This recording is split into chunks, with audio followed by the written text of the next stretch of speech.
Good morning. Welcome back, guys.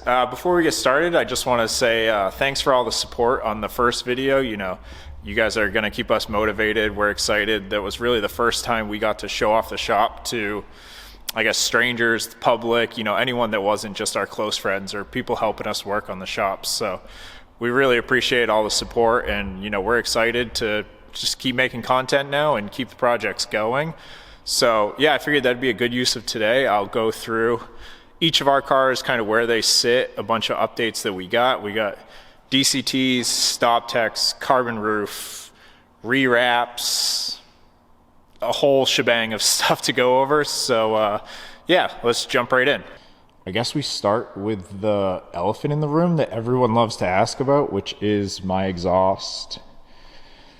Yeah, this is a thing that somehow we let ourselves get away with. Yeah, so obviously to get the diffuser at the right angle that I wanted with the floor, I couldn't fit the stock exhaust. So I was like, all right, I'll make a custom exhaust. And then we were in there and there's basically no room for anything. So I was like, well, that means I got to straight pipe it. And honestly, these cars just don't sound great straight pipe. So I was like, well, I got to do something. So we had a Vibrant Ultra Quiet laying around. And I was like, all right, we'll throw this in the car.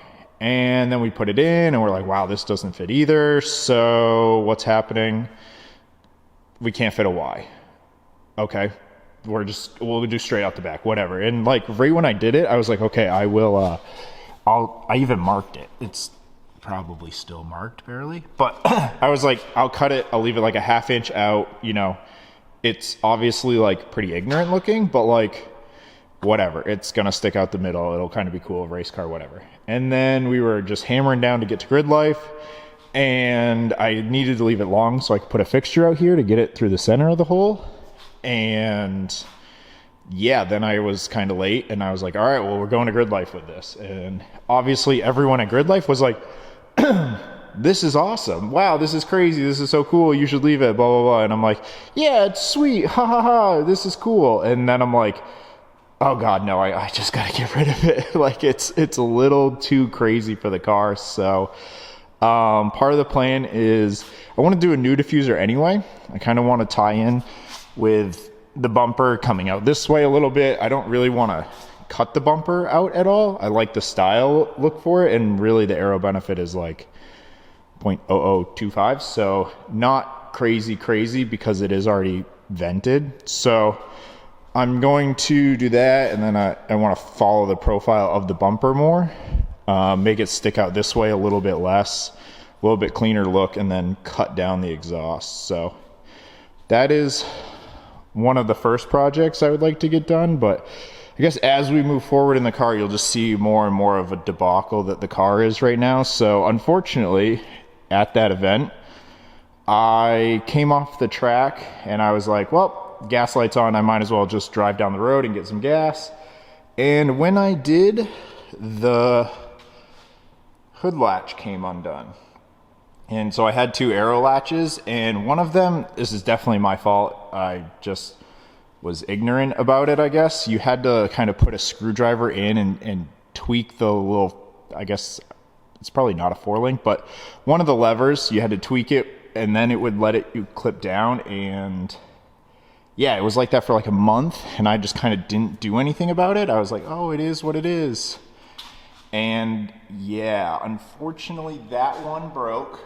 And while I was on the way to the gas station, hood came, slammed up, broke the sunroof, crushed all the glass right on my head, crushed the sunroof, and obviously crushed the windshield and destroyed the hood. So I was like, well, that's just terrible. But in retrospect, I'm like, damage, okay, I need a new windshield, and oh, this is a cool excuse to do a carbon roof. So like every project, just is spiraling. So I have the roof, it's at my house still. I am waiting on a Revo Sport hood, which is still in the mail, unfortunately, but ordered that back in October. But hopefully that will be here soon, and then I can get going on that. And obviously, again, like every project, you do one thing and you're like, well, I'm in here, I might as well. And so since I'm going to take the roof off, I might as well do a full cage. So I stripped the car already, sold the half cage that I had to a friend, and now we are going to do a full cage because race car, and I don't daily, and I don't have a normal day job, so I don't have to drive this thing to normal people work anymore since, yeah, surprise, I work for Seems Legit full-time now. I quit Chrysler, but that's a different story. So yeah, cage time. So I am in the process of measuring, ordering material, doing all that stuff, and we are going to do a cage because street car. What else do we have in here exciting? Oh, I'm doing a surge tank out back. This is going to be our radium setup. Let's see if you can see it easier from here. Probably. Yeah, much easier. So yeah, basically I had two Walbro 450s in a bucket style before, and I just hated dealing with it. I mean, anyone who knows, who reach your hand in and out of the fuel pumps, like they're zip tied together in there. Like, it wasn't a great setup. I bought the car like it, and I had one of them go bad. It was the one that was on the Hobbs switch. So I replaced it, and while I was replacing it, I was like, wow, I really hate doing this. So I should just add a surge tank. So we kind of copied what we did in the E46, but also, you know, I didn't have a fuel return either off my port injection line, so it was nice to add a fuel return as this as well, so it should be a really legit setup. And honestly, it fits perfect in there. It's just a little guy, but it'll hold two Walbros, so I'll have a normal, well, I have an extra Walbro 450, so you could use whatever you want. I'm going to just use a Walbro 450 to pump to the two Walbros in the surge tank, and then basically the fuel tank pump and the surge tank main pump will be wired together, so when one's on, the other's on. And then the second one in the radium will be set up to the Hobbs switch. Yeah, so it's pretty easy setup. I know no one does that on E82s, E92s, and stuff like that, so we're hoping to make a little kit. Nice dusty exhaust in there. Yay. It's just such a pain in the ass to fit things in here. It's tight. But yeah, we're gonna have that surge tank kit out soon. We'll have all the all the lines, like pre-cut to length, stuff like that. We have really nice push locks, bunch of vibrant fittings. You'll then be able to, you know, run a return and a regulator and inline filter if you want. You can just do them under the car. Yeah, so that's that. Oh, I guess more radium things. I am putting in this radium coolant bottle. My stock one, when I went single turbo, couldn't be over in the stock location, so you plumb it over here.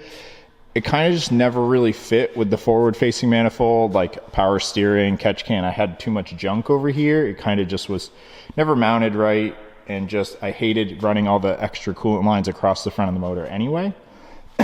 So I'm going to use that radium, push it back to the OEM location side. Since it's smaller, I can still fit it with the single turbo kit. So yeah, excited to do that. And yeah, I guess so for the front, I am going to make a tube front end, kind of like we did with my, well, not kind of, we're going to, you know, basically do, you know, tube front end style. Why I am doing this, obviously it's a lot of work for, you know, some style benefits, but I want to push my radiator forward more. There is no front overhang in BMWs. That's just how it goes. Usually the fan, I have my blow off valve right here. That's just where it can fit. And literally the fan is like in the motor. It sucks. You can barely fit a hand down there. So I no longer have AC. So because of that, I want to push everything, you know, a few inches forward. And when I do that, then I can tilt the radiator forward a little bit, duct it in better, and then I can actually make a legit duct out of the hood. I had the hood duct before, which is probably in the passenger seat of Mike's car. So when I pull that down in a second, I can show you guys. But just like it needs real ducting. 28 pounds of boost just gets hot over time and you need to cool it. So I have a CSF radiator already.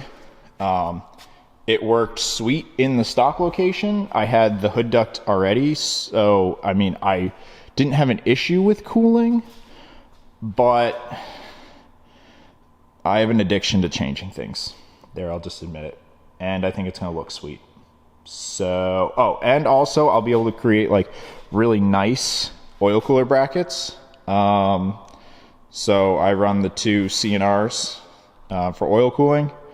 The 1M bumper has really nice ducting to that, so I want to keep that. Also, in my just nerding out, I don't want to say copying Porsche, but obviously 10,000 German engineers know what they're doing when they design Porsches, so I had to look into it, right?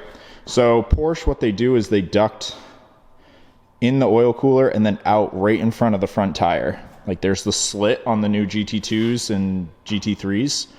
And what that does is obviously you have an extremely high pressure zone in the front, but you're ducting, if you don't do ducting behind your oil cooler and you just duct it into your wheel well, that's just another high pressure zone. You want the biggest delta across the face that you can get for the best flow. So I had, where are those guys? Sorry, I'm looking behind the camera. I don't know what I did with the ducts. I have some they're in the back of Mike's car. Everything's in the back of Mike's car. I had some ducts designed, and it just basically takes curves, contours for the profile of the tire. This obviously sits straight. It's just literally hanging by a random bracket right now. But yeah, so you have air that will come in, and then it swoops to the side, and the air can then foil out and go around the wake of the tire. I did this with a prototype setup before last year, and it was dramatic, the decrease in oil temps on the track. Like I could run 5, 6, 7, 8 laps in a row, like no problem. Like oil 220, never getting higher. It was honestly phenomenal. And I went through, did all the math and stuff like that. Basically, to run fans behind the oil coolers with the ducting and the pressure differential, like I would have to be going slower than like 4.5 miles an hour for the fans to work more efficiently than ducting from the high pressure to the low pressure zone. So we want to offer that kit somehow. It's a lot of custom work, so I don't know how, but realistically, guys, like if you can do it on your car, like it is night and day different. I guess, the biggest thing will be I'm doing a DCT swap as well. Surprise. So right now it's, obviously we are big into the HTG and, we're their primary US dealer. And so we've been DCT swapping a lot of cars now. And previously the assumption was you always needed an aftermarket ECU to be able to input and output some of the required signals for the HTG. But with some further development with them, we are going to be able to do it and keep my stock ECU. So I'm going to leave the car flashed as a manual. This car's been everything. I bought it with an 6 HP automatic. I took all the manual stuff from the first car that I crashed. I didn't crash. She ran a red light. We got in an accident.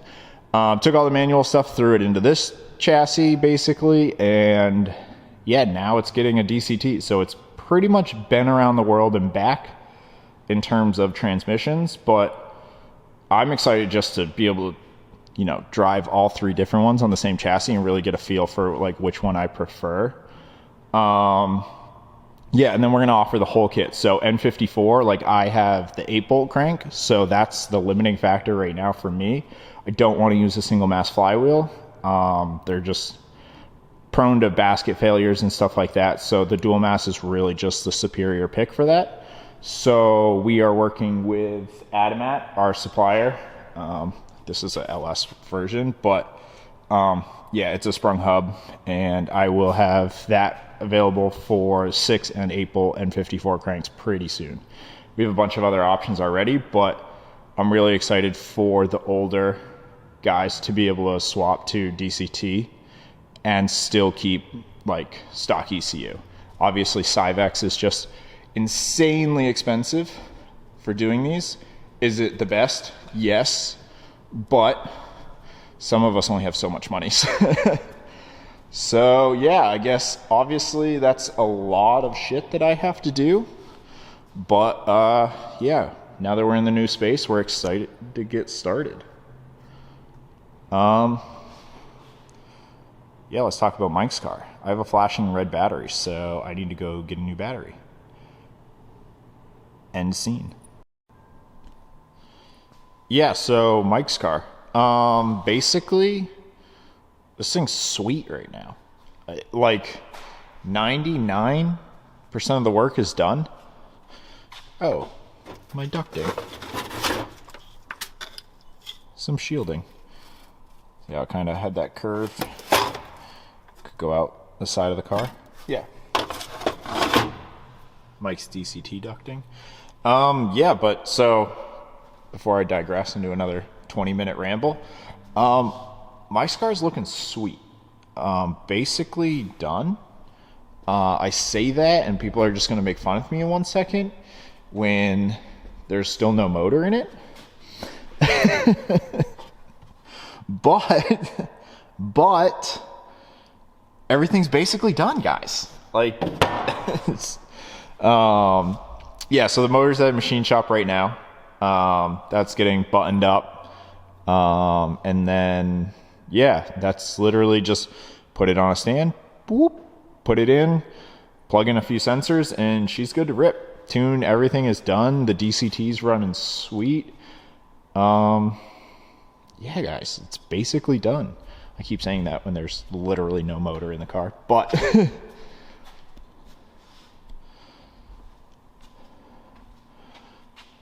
oh, there's my hood duct as well.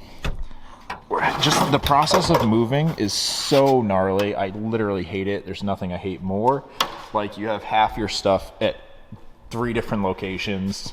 That mathematically does not make sense, but you know what I mean. It's just, yeah. So I think some of you guys saw this last year. I had this sweet AJ Hartman hood duct. It is literally a beautiful piece of carbon. Oh, also, oh, trunk's up. But a little GTS wing. It's going. I love it. Aesthetically, it's beautiful. Perfect daily, just like a little spice. But AJ Hartman, we are going back to you, and I'm getting a gooseneck because, again, I have no self-control, and it's just a beautiful piece of carbon, and like, it will help tremendously on the car. So yeah, but I had this. It worked sweet. Now I'm going to duct everything coming out of the radiator perfectly into this big opening. It's gonna be sweet, super cool. Back to Mike's car before my car can't get all the loving. Yeah, there's just not much to say. I guess it just literally functions as a car. You can just drive it, and yeah, it's working sweet. There's not much that needs to be done. Ah, my M4 brakes. I didn't say that before, but my car obviously uses the M4s front and rear.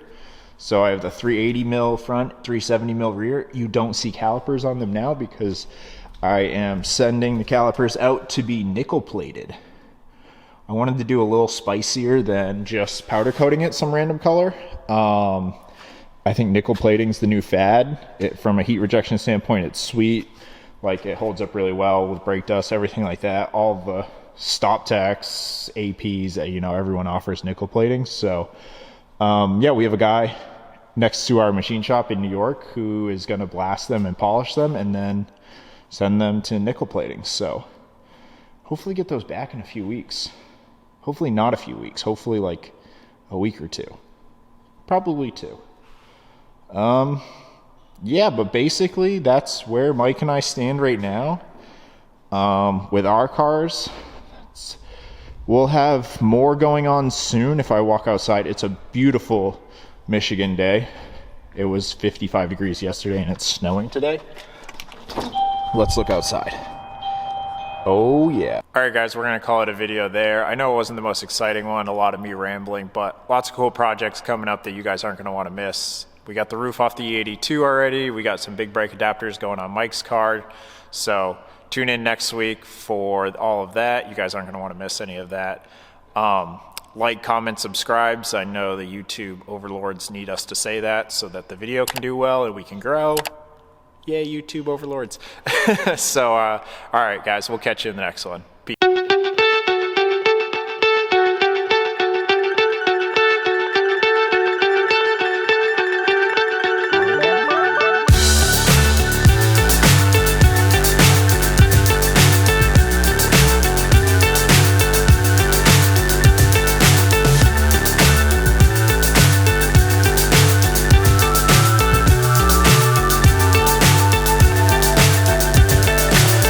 So high I'm hypnotized. What's up is down, what's left is right. Chasing stars and holding you. I can't see the end, but we'll see